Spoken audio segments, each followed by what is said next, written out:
posachedwa pa tikupasirani zimene wayankhula Bon Kalindo lero pa 14 August 2025. Takhalani pomwe ndipo tamvetserani mwachidwi. The DC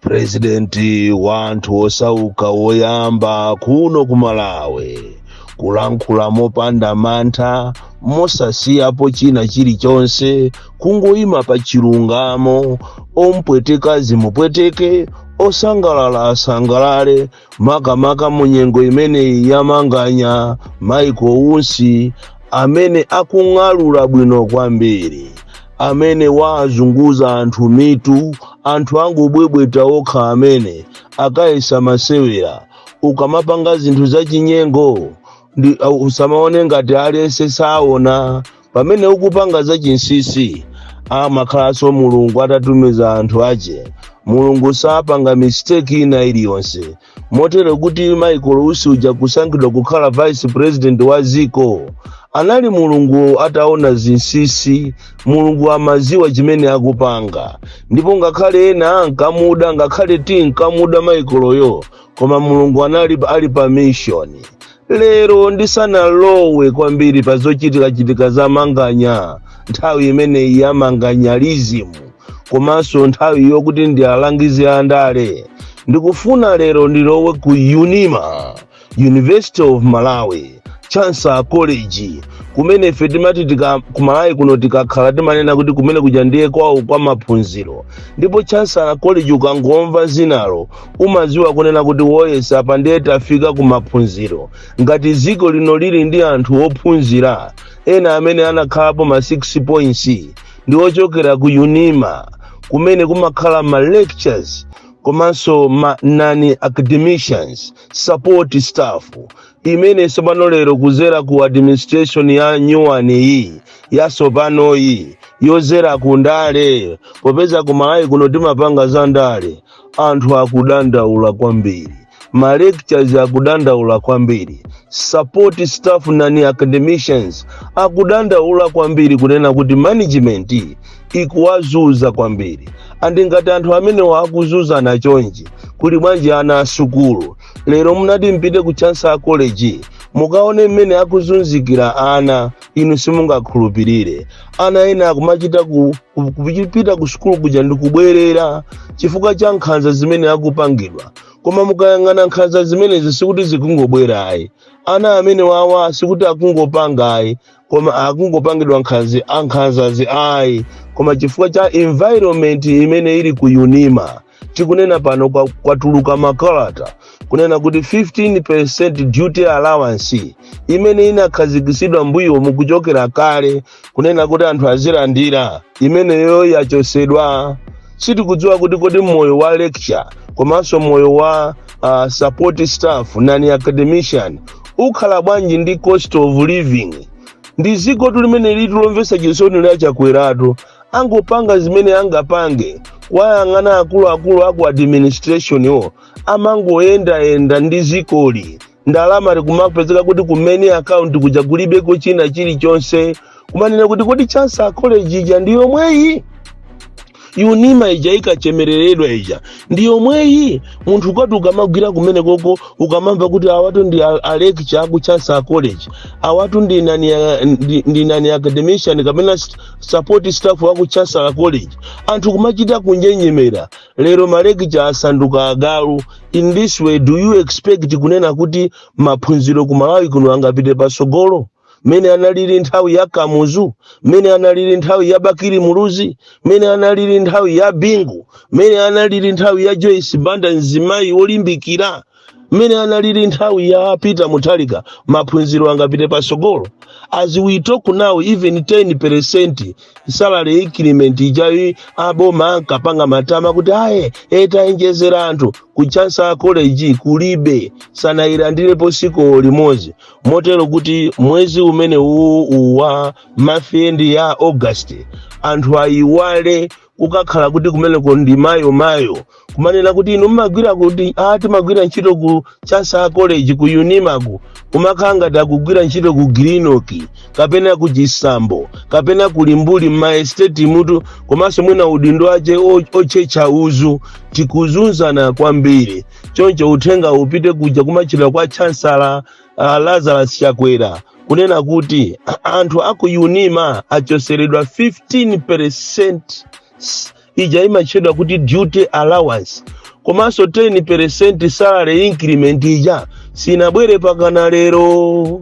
Anzanu amene mumakhulupirira muna asankha inu m'maudindo wa ndale akuzunza anzawo. Ine sinimanyengerera munthu ndimangonena chilungamoto.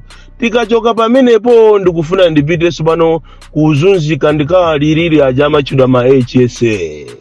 Ma HSA anasankhidwa inu kunatuluka ndalama zochokera ku Global Fund kuti anthu amene apite ku ma Health Sciences Lilongwe campus komanso Blantyre campus.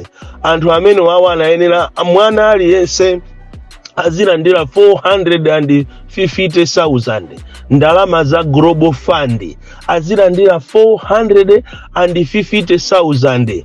Tikunena panopa zulozuloli ana onse achokapo pa campus ya Lilongwe, campus ya Blantyre auzidwa kuti azipita mmakwawo ati ndalama kulibe. Ukaifufuza ndalama yapita ku kampeni kutero koma tama onse wakupanga IMCP wa ndikumayenda kumagula ma t-shirt kumapanga zinthu ndi ndalama za Global Fund zimene zinayenera kuti zipitise nkhani za umoyo Malawi munomo. Ma HSA anachoka mbali zosiyana dziko linolo kuwatumiza kuma Health Sciences kuti akachita upgrade maphunziro awo kuti azigwira ntchito ya za umoyo yabwino. Koma tikunena panopa anthu okwanira 613 students ma HSA amene anali m'makampasi osiyana ku Blantyre komanso Lilongwe ali stranded. Ena akulephera kubwerera kwawo kumpoto, ena auza kuti tikulandani katundu simungatuluke m'manyumba mwathu faje ambiri aja amachokera ulenti simungatuluke m'manyumba mwathu osadipasa makobiri athu. Agalu iniyo muuzane ndi ya ku Ministry of Health kwanuko muuzane zimene zithekatu simutuluka tu munomoto. Anthu akuzunzika kopsa kuzunzika kaye ma DHO so ma DHO anthu tu akuzunzika motu ma DHO. Mupite Zomba DHO, mupite Blantyre DHO, mupite Chikwawa DHO, mupite Nsanje DHO, mupite Kumulanje DHO, mupite Kumzuzu, mupite Kunkhata Bay mukapeza kuti ma DHO even awa akuje ne akumchinji kuzunzika kwambiri kuzunzika muli Katangale woopsha. Tapita mukaone kitchen imene ikumangidwa pa Nchinji District Hospital. Kitchen itu simenti yache ya Durai simenti tu ingoganda muka yokha amene kumangoganda muka yokha amene. So nimafuna ndiyalirire anthu amene wa ma HSA amene anayenera kuti alandire ndalama 450,000 pa mwezi. Ndalama zonse osakhala kuti ndi zanu tuya, ndalama zo ndi za Global Fund. Koma mukuzunzira anthu kwambiri, anthu akuzunzika kopsa. Anthu amene ndikufuna ndiyalirire achitatu lero ndi Mashado amene akuyimirira zipani zosiyana. Chilungamo chake ndifuna ndikuuze ni azipani zonse, kandi ino APP, kandi ino UDF, kandi ino DPP, kandi ino AFOD, komanso UTM. Anthu anu amene akuyimirira maderamu, kuyimirira chipani akudandaula kwambiri kunena kuti pakana lelo palibe amene akulandirapo material.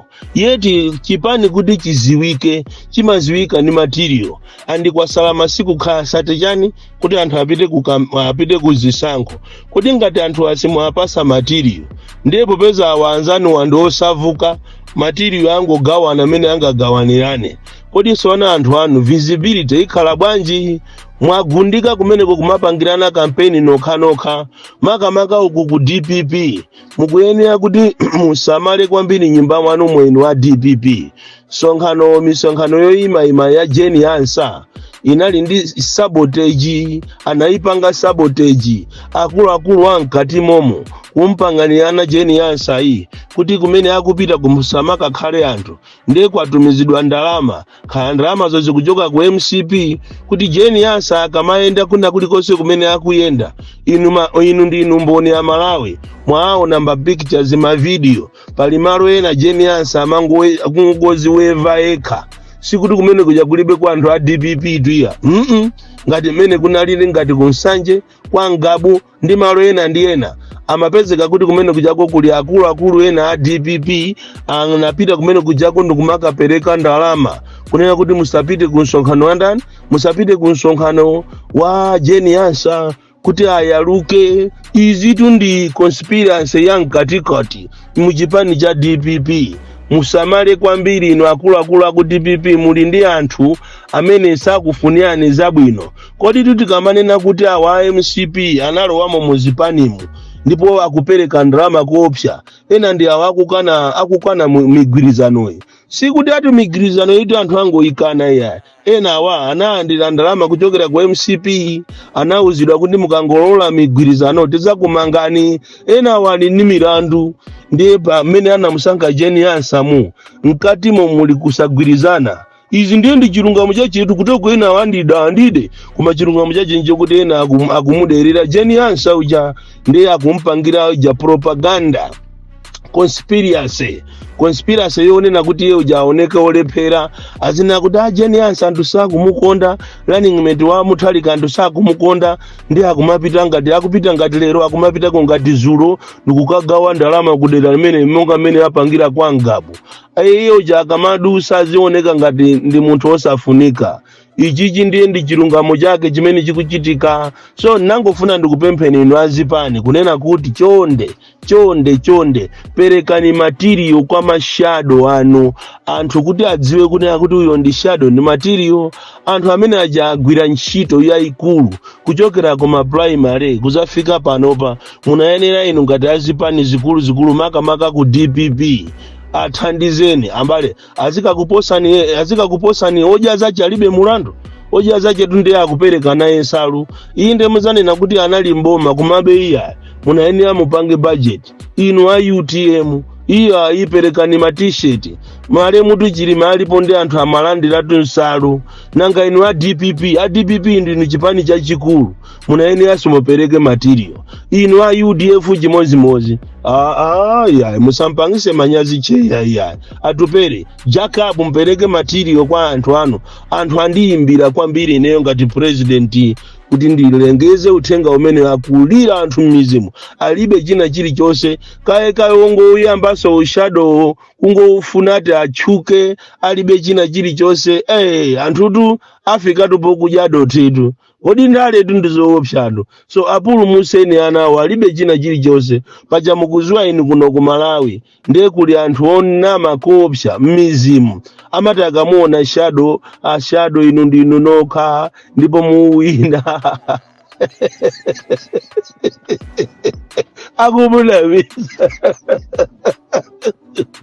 kodi anthutu ndoyipatu even ola amajalichi nthawi yawo yokuti alemere ndino sopano amaitana amene wawa andale kuna kuti kukuiterani ku paper Sunday akakhala 7th day ndi builders day bwerani nditu ili muwina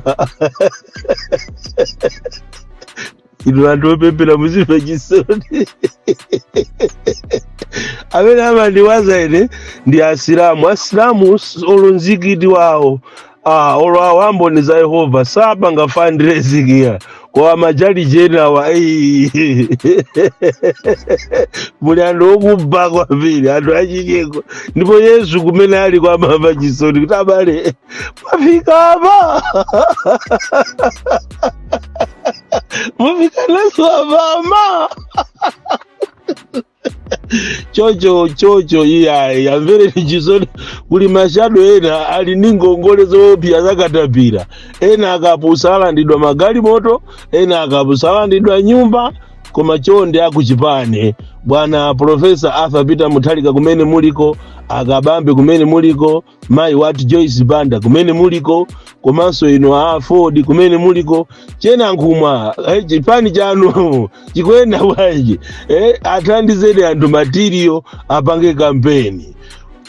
Nkhani yanga yomaliza lero ndikufuna ndimulimbise mtima Michael Usi kunena kuti nkhondo imene mwayiyamba mukumana ni mavuto ena mavuto azichokera mu kampu mwanu momo, chifukwa si onse amene mmayenda nawo aodya zachalibe mulandu anali anu, enawo ndi akazitape amafuna akuoneni. Tikunena pano ndi amenenso akumatenga ma information kumapereka kuboma kuti akupanga zakuti ndipo Michael ukumana ndi mikwingwirima yopsya.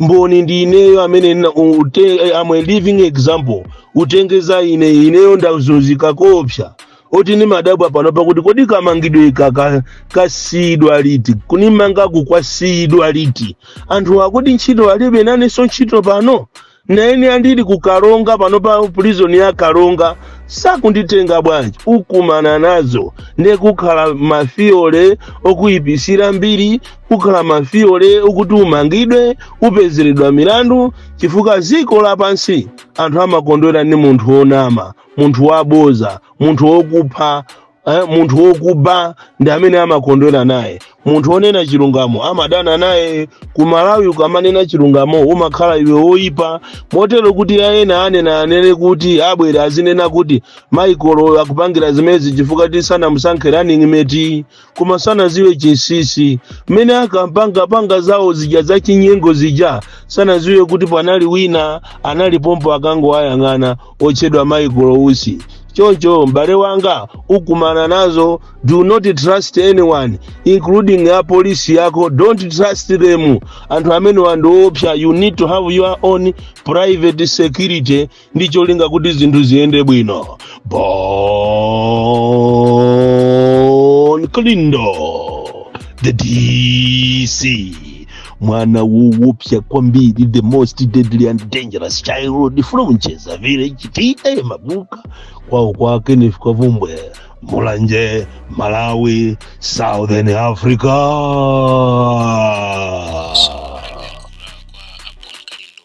Lero 14 August 2025.